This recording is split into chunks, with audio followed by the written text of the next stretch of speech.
250-300।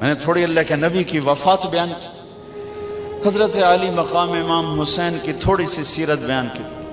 ایک نوجوان ایسا تڑپ کے روتا تھا، اس نے میں اب رو رہا ہوں، اور جنازے کے بعد میں گاڑی میں بیٹھا اور ریمنڈ تک میں روتا ہی گیا کہ کیسے کیسے ہیرے ہماری نفرتوں نے تباہ کر دیا۔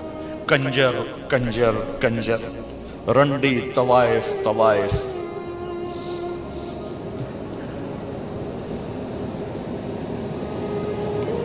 کون جسم کو بیچتی، کس نے گھنگرو بندھا پہنائے، کس نے اس کو جسم فروشی پہ مجبور کیا؟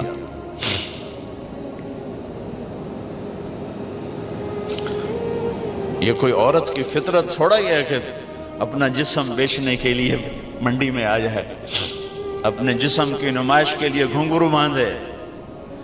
یہ تو نچوانے والے میاں صاحب، سیٹھ صاحب، چودھری صاحب، سردار صاحب، ان کی کلغی سفید رہی، اس کے ماتھے پہ طوائف کا داغ لگا، موت بھی نہ دھو سکی۔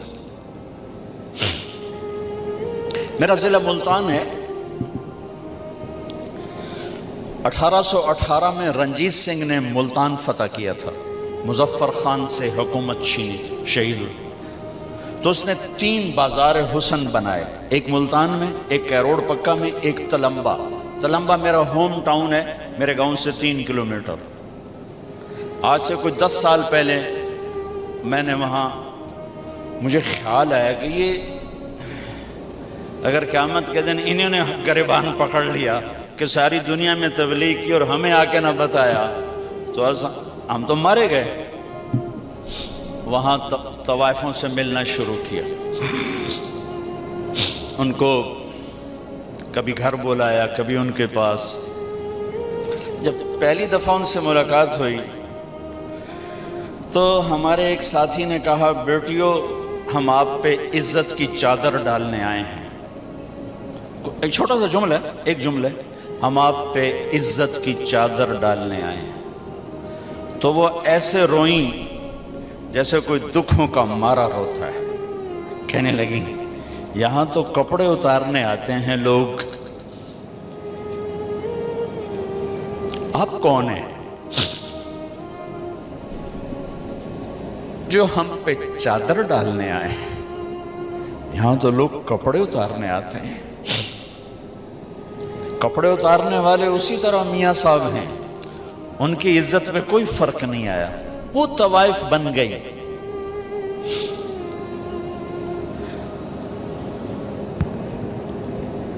10 سال کی محنت کے بعد اللہ کے فضل سے وہ سارا محلہ ختم ہونے کو ہے۔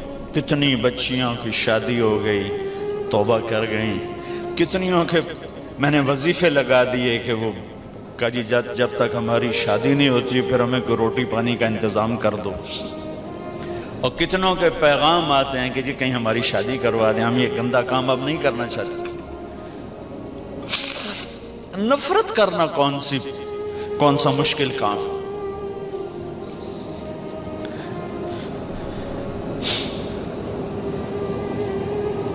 وہ طوائف کہنے لگی یہ کیسا نبی ہے جو کسی کو پوچھتا ہی نہیں۔ آپ نے کہا آجا، تو بھی آجا، بٹھا لی۔ وہ تو آپ کو غصہ دلانا چاہتی تھی، کہنے لگی میں ایسے نہیں کھاؤں گی، جو تیرے منہ میں ہے وہ نکال کے مجھے کھلا۔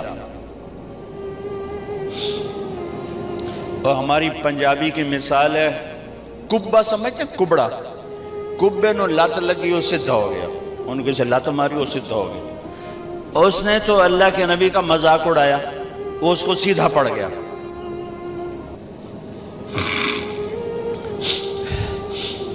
جب اللہ کے نبی کا لعاب اس کے منہ میں جب گیا تو کیا ہونا تھا؟ جو ہی آپ کے منہ کا نوالا اس کے منہ میں گیا، اس نے وہیں کلمہ پڑھ لیا اور مدینے کی حیادار پاک دامن عورت بن گئی۔ میرے بھائی بہنوں،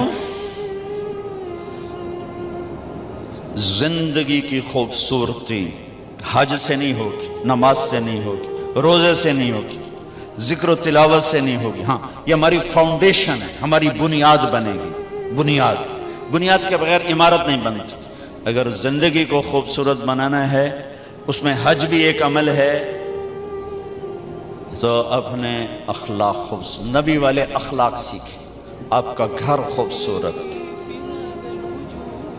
آپ کا زندگی کا سفر خوبصورت،